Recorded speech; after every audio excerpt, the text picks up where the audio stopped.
Welcome back. তো কেমন আছো তোমরা? চাঁদের পরি পার্ট 3 নিয়ে এসে পড়ছি। তো বেশি কথা না কয়ে শুরু করা যাক। আমার মনে হলো কিছু একটা আমার শরীর ভেদ করে চলে গেল।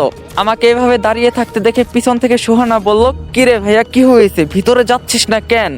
তখন আমি বললাম, না এমনি আয় ভিতরে যাই আমরা। এই বলে ভিতরে পা রাখতেই শরীরে কেমন যেন এক শিহরণ বয়ে গেল। ততক্ষণে জুজু চোখ খুললো। সোহানা খেয়াল করলো জুজু এক দৃষ্টিতে বাড়ির দোতলায় তাকিয়ে আছে ভয়ার্ত চোখে। ও যেন কাউকে দেখে ভয় পাচ্ছে। সোহানা দোতলার দিকে তাকিয়ে কিছুই দেখতে পেল না। তেমন একটা পাত্তা না দিয়ে সোহানা জুজুকে কোলে নিয়ে গেটের ভিতর পা রাখতেই জুজু চিৎকার করতে লাগলো। আমরা দুজন অনেক অবাক হয়ে গেলাম।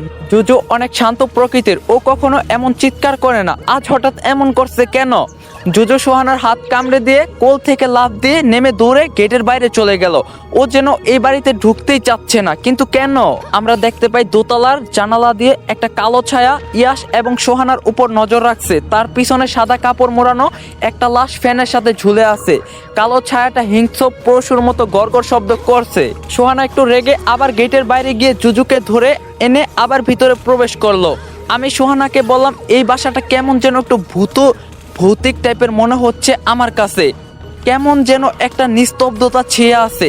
এখানে বাতাসও অনেক ভারী লাগছে, চল আমরা চলে যাই, অন্য কোনো বাসা দেখব। তখন সোহানা বলল, না আমি যাব না। এত সুন্দর রাজপ্রাসাদের মতো বাড়িতে 2টা দিন না থাকতে পারলে সারা জীবন আফসোস থেকে যাবে। বাড়িটা অনেক দিন ধরেই বন্ধ পড়ে আছে, তাই একটু অদ্ভুত লাগছে। আমরা থাকা শুরু করলে সব ঠিক হয়ে যাবে। আমি সোহানার কথা মেনে অগত্য রাজি হয়ে গেলাম। বাসার ভিতরে প্রবেশ করে দেখলাম এ যেন সত্যি সত্যি রাজপ্রাসাদ। রাজকারী খাবার টেবিলে, রাজকারী খাট আর মোটা মোটা বিছানা, বড় ওয়াশরুম আর বাথরুমটাও। সিলিং এর রং, রুমের লাইটিং, মন মুগ্ধ হয়ে আমি আর সোহানা চারদিক ঘুরে ঘুরে দেখছিলাম। হঠাৎ দোতলা থেকে একটা শব্দ এলো, মনে হচ্ছে কেউ যেন হাতুড়ি দিয়ে কাঠের উপর পেরেক ঠুকছে। আমি আর সোহানা একে অপরের দিকে তাকিয়ে বললাম, এটা কিসের শব্দ? জুজু কেমন যেন ভয়ে জড়সড় হয়ে এক কোণে বসে আছে। আমি আর সোহানা সিঁড়ি বেয়ে দোতলায় উঠতে লাগলাম। ধীরে ধীরে দোতলায় গিয়ে দেখলাম সম্পূর্ণ ভিন্ন চিত্র। নিচতলায় যতই জাঁকজমকপূর্ণ, দোতলায় ততটাই এলোমেলো আর নোংরা। চারদিকে শুকনো কাঠ আর গাছের খুঁটি পড়ে আছে। ইঁদুর মরে তার কঙ্কাল পড়ে আছে। ফুলের টবগুলো পানি পচে সেগুলো থেকে মশার বংশ বিস্তার হচ্ছে। হঠাৎ সোহানা ডাক দিয়ে ভয়ার্ত গলায় বলল, ভাইয়া এটা কি? আমি তাকিয়ে দেখলাম কালো কাপড় দিয়ে কিছু একটা ঢেকে রাখা হয়েছে। জিনিসটা একদম মানুষ আকৃতির। আমি বললাম, ভেন্ডি, এখানে আমাদের আর এক মুহূর্ত থাকা ঠিক হবে না, এখনই চলে যাব আমরা। হঠাৎ নিচতলা থেকে জুজুর চিৎকার ভেসে আসলো। জুজু অনেক জোরে জোরে ম্যাও ম্যাও করে ডাকছে।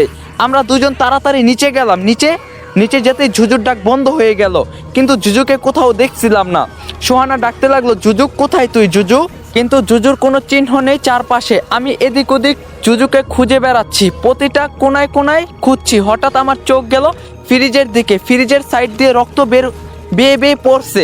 আমি সোহানাকে ডাক দিয়ে এটা দেখালে সোহানা ভয় পেয়ে কান্না করে দিয়ে বলল, জুজু। আমি আস্তে আস্তে গিয়ে ফ্রিজের দরজা খুলে ভয়ে আটকে উঠলাম। জুজুর রক্তাক্ত কাটা মাথাটা ফ্রিজে রাখা, সেটা থেকে এখনো টুপ টুপ করে রক্ত পড়ছে। সোহানা কাপা গলায় পিছন থেকে বলল, ভাইয়া ফ্রিজে কি?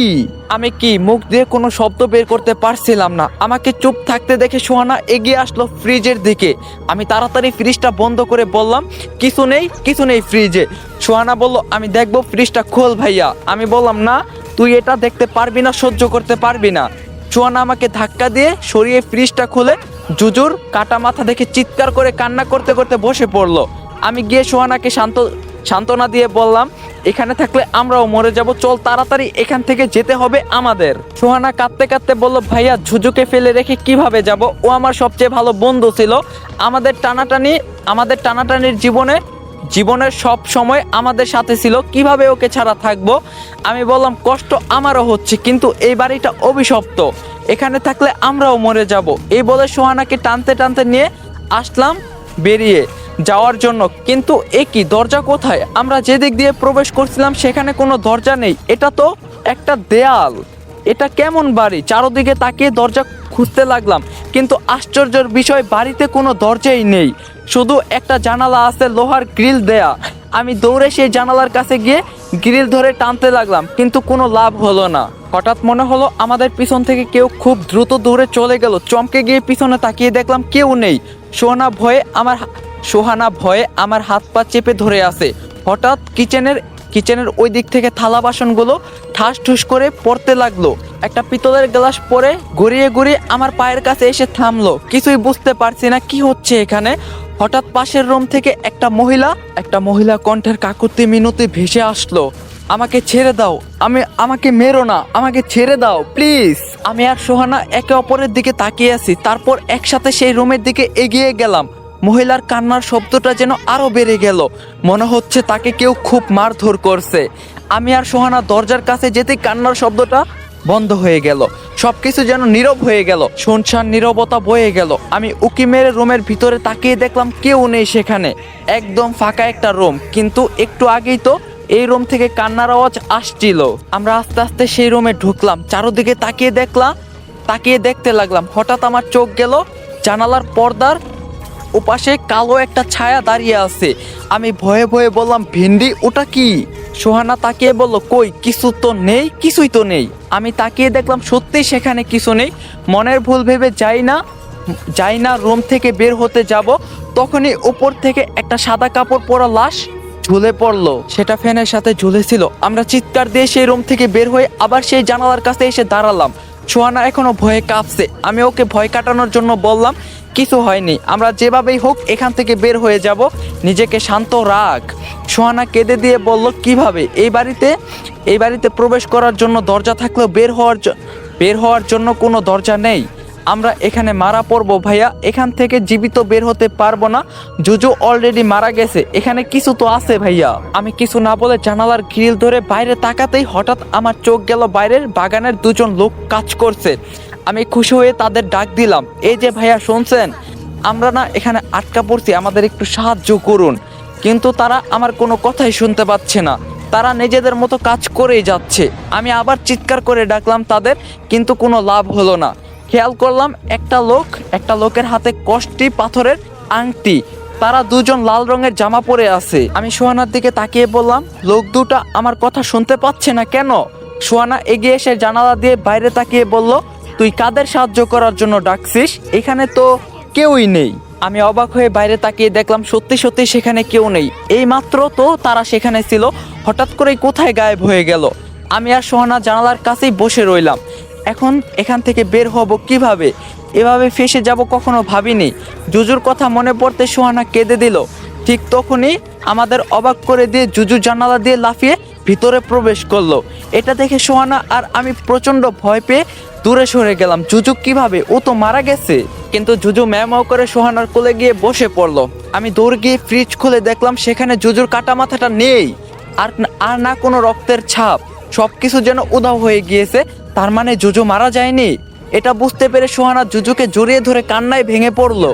আমার মাথায় একটা জিনিস ঘুরছে, জুজুর মৃত্যুটা আমাদের মনে ধোঁকা ছিল। ধোঁকাটাকে আমরা সত্য বলে মেনে নিয়েছিলাম। হঠাৎ দোতলা থেকে আবার সেই কাঠের পেরেক ঠুকুর ঠুকুর শব্দ ভেসে আসলো। এবার সোহানা আর জুজুকে একা ছাড়লো না, ওকে কোলে নেই আমরা ধীরে ধীরে সিঁড়ি বেয়ে দোতলায় উঠতে লাগলাম। আমরা দোতলায় পৌঁছাতে যথারীতি শব্দটা বন্ধ হয়ে গেল। আমি দেখতে পেলাম একটা পুরাতন কাঠের আলমারি, সেটাতে একটা পেরেক অর্ধেক ঢুকানো। দেখে মনে হচ্ছে কেউ এখানে পেরেকটা ঢুকানোর চেষ্টা করছিল। আমি সোহানাকে বললাম, চারদিকে খেয়াল রাখ। আমি আলমারিটা খুলে দেখছি কি আছে এটার ভিতর। এই বলে আমি ধীরে ধীরে আলমারির দিকে এগিয়ে গেলাম। আলমারির সামনে দাঁড়াতেই কেমন যেন মনে হলো সেটা নড়ে উঠলো। ভয়ে ভয়ে এক টান দিয়ে আলমারিটা খুলতে দুইটা মানুষের কঙ্কাল উপর হয়ে আমার উপর পড়লো। আমি ভয়ে চিৎকার করে উল্টে পড়ে গেলাম। কঙ্কাল দুইটা আমার উপর পড়লো। সোহানা দৌড়ে এসে কঙ্কাল দুটা সরিয়ে দিল আমার শরীরের উপর থেকে। আমি উঠে নিজেকে সামলে নিয়ে কঙ্কালের দিকে তাকিয়ে দেখলাম অনেকদিন আগে মারা যাওয়াতে তাদের শরীর কঙ্কালে পরিণত হয়েছে, কিন্তু তাদের জামাগুলো এখনো নষ্ট হয়নি। তারা দুজনেই লাল জামা পরেছিল, যেটা আমি ওই দুজন লোককে বাগানে কাজ করার সময় দেখছিলাম। তার মানে কি ওই দুইজনের কঙ্কাল এগুলো তারা মৃত ছিল? নিশ্চিত হওয়ার জন্য আমি কঙ্কালের হাত চেক করে দেখলাম, হ্যাঁ, সেই কষ্টি পাথরের আংটিটাও আছে একটা কঙ্কালের হাতে। গাইস, আপনাদের বইলা রাখি, এই দুইজন হচ্ছে সেই চোরগুলো যারা চুরি করতে এসে এখানে মারা গিয়েছিল, তাদের মেরে আলমারির ভিতর ঢুকিয়ে রাখা হয়েছিল। তখন আমি বললাম, ভেন্ডি, আমি এই দুইজনকে বাগানে কাজ করতে দেখছিলাম আর তাদের কাছে চিৎকার করে সাহায্য চাইছিলাম, কিন্তু এরা তো দেখি মৃত, তাহলে তারা কারা ছিল? তখন সোহানা বলল, মৃত মানুষকে তুই কিভাবে দেখতে পেলি? হয়তো হয়তো ওটা মনের ভুল ছিল। এটা বলতেই জুজু সোহানার কোল থেকে লাফ দিয়ে নেমে সেই কালো কাপড় দিয়ে ঢাকা মানুষ আকৃতি জিনিসটার কাছে গিয়ে ম্যাও করতে লাগলো। এটা দেখে আমরা একজন আরেকজনের দিকে তাকিয়ে বললাম, নিশ্চয়ই এখানে কিছু আছে, এটা খুলে দেখতে হবে। সোহানা বলল, না ভাইয়া, আমার খুব ভয় করছে, এটা খোলার দরকার নেই। তখন আমি বললাম, এখানে আমরা আটকা পড়ছি, চাইলেও এখান থেকে বের হতে পারবো না, তাই আমাদের খুঁজতে হবে এই বাড়ির রহস্য কি। এই বলে জুজুকে নিয়ে সোহানার কাছে দিলাম, তারপর আস্তে আস্তে সেটার উপর থেকে কালো কাপড়টা সরিয়ে দিলাম। আমরা দুজনেই আটকে উঠলাম। তো একটা কফিন, কিন্তু এটা সম্পূর্ণ মানুষের শরীরের আকৃতির। প্রাচীনকালে মিশরে এমন কফিন মানুষের মমি রাখা হতো। কফিনের উপর ঢাকনাটা একদম হালকা করে লাগানো, ধাক্কা দিলেই সরে যাবে। আমি সোহানার দিকে একবার তাকিয়ে কফিনের ঢাকনাটা হালকা ধাক্কা দিতেই সেটা অল্প একটু সরে গেল। তখনই ভিতর থেকে রং বেরঙের কয়েকটা প্রজাপতি বেরিয়ে এলো, ডানা ঝাপটাতে ঝাপটাতে। একটা প্রজাপতি এসে আমার হাতের উপর বসতেই আমি যেন একটা ঘোরের মাঝে চলে গেলাম। আমি দেখলাম মায়ের ডেলিভারির পেন উঠছে, মা ব্যথায় ছটফট করছে বিছানায় শুয়ে। ছোট্ট আমি মায়ের এই অবস্থা দেখে কি করব না করব কিছুই বুঝতে পারছিলাম না। মা কোনো রকম বলল, ইয়াস তোমার বাবাকে টেলিফোন করো তাড়াতাড়ি। ছোট্ট আমি টেলিফোনে বাবার নাম্বার ঘুরিয়ে কল দিলাম। বাবা টেলিফোন উঠালে বললাম, বাবা উপাস থেকে বললো, কি হয়েছে ইয়াস? ছোট্ট আমি বললাম, মা কেমন দানি কত্তাতে বাবা, তুমি তাড়াতাড়ি বাতায় আছো। এই শুনে বাবা টেলিফোন রেখে দিল। ততক্ষণে মা প্রায় জ্ঞান হারানোর মতো অবস্থা। আমি দূরে দাঁড়িয়ে এসব দেখছিলাম। মায়ের এমন অবস্থা দেখে ইচ্ছা করছিল মাকে আমি নিজেই হাসপাতালে নিয়ে যাই, কিন্তু আমি কিছু করতে পারছিলাম না। কিছুক্ষণের মাঝে বাবা একজন নার্সকে নিয়ে বাসায় আসলো হন্তদন্ত হয়ে। আর বাবা এবং ছোট্ট আমিকে বাইরে অপেক্ষা করতে বলে ঘরের দরজা বন্ধ করে দিল। বাবা টেনশনে এদিক ওদিক পায়চারি করছিল। ছোট্ট আমি তখন বুঝতে পারছিলাম না মায়ের কি হয়েছে, তাই বাবাকে একটু পরে জিজ্ঞাসা করছিলাম, বাবা মায়ের কি হইতে? গলের ভিতর মা কি করতাতে? বাবা কিছু না বলে শুধু আমার মাথায় হাত বুলিয়ে দিয়েছিল। কিছুক্ষণ পর ভিতর থেকে শিশুর কান্নার শব্দ ভেসে আসলো। নার্স দরজা খুলে একটা ফুটফুটে মেয়ে বাবুকে নিয়ে বের হয়ে বলল, ভাইজান, মেয়ে হয়েছে আপনার। বাবা আনন্দে কেঁদে দিয়ে মেয়েকে কোলে নিয়ে চুমু খেয়ে বলল, বাবুর মা কেমন আছে? নার্স মন খারাপ করে বলল, আমাকে মাফ করে দিয়েন ভাইজান। বাবা ভয় পেয়ে বলল, কি হয়েছে, কি বলছেন আপনি? নার্স বাবার দিকে অসহায়ের মতো তাকিয়ে বলল, ভাবিকে বাঁচাতে পারিনি, অতিরিক্ত ডেলিভারির পেন সহ্য করতে না পেরে ভাবি নিঃশ্বাস নিতে পারিনি। বাচ্চাকে তো বাঁচিয়ে নিয়েছি আমি, তবে ভাবিকে বাঁচাতে পারিনি। এটা শুনে বাবা পাগলের মতো কান্না করতে করতে ঘরে প্রবেশ করলো। আমি দূর থেকে দাঁড়িয়ে এটা শুনে অবাক হয়ে গেলাম। সোহানার জন্মের সময় মা মারা গিয়ে থাকলে তাহলে পরবর্তীতে আমাদের সাথে যে ছিল সে কে? আমিও সেই ঘরে যেতে চাইলে আমার মাথা প্রচণ্ড ব্যথা শুরু হলে আমি চিৎকার করে মাটিতে বসে পড়লাম। আমার ঘোর ভাঙলো। সোহানা দৌড়ে এসে আমাকে ধরে বলল, কি হয়েছে ভাইয়া? আমি অবাক চোখে সোহানার দিকে তাকিয়ে আছি। আমার মা সোহানাকে জন্ম দিয়ে মারা গেছে। তাহলে আমরা যাকে মা বলে জানতাম সে কে ছিল? এটা কিভাবে হতে পারে? আমাকে কিছু বলতে না দেখে সোহানা বলল, কিরে ভাইয়া, কথা বলছিস না কেন, কি হয়েছে? আমি সোহানাকে এই ব্যাপারে কিছু বললাম না। আমি বললাম, কিছু না। এই বলে আমি তাড়াতাড়ি কফিনের ঢাকনাটা পুরো সরিয়ে ফেললাম এবং যা দেখলাম তাতে হা করে তাকিয়ে রইলাম। আমাকে এভাবে থাকতে দেখে সোহানা বলল, কি আছে ভাইয়া ওর ভিতরে? এই বলে এগিয়ে এসে দেখে অবাক হয়ে বলল, এটা তো সেই কথা নামের মেয়েটা। কফিনের ভিতর কথা নামের মেয়েটার শরীর, মনে হচ্ছে সে যেন ঘুমিয়ে আছে। সেই সাদা থ্রি পিসটা পরা, চেহারা সেই উজ্জ্বলতা। গাইস, আজকের পার্টটা এখানে এন্ড করলাম। তো ভিডিওটা বেশি বেশি লাইক দিবেন, চ্যানেলে নতুন না থাকলে অবশ্যই চ্যানেলটা সাবস্ক্রাইব করবেন। দেখা হইব পার্ট 4-এ। সবাই ভালো থাকেন, সুস্থ থাকেন। নেক্সট পার্টে ধামাকা আসতেছে। আল্লাহ হাফেজ।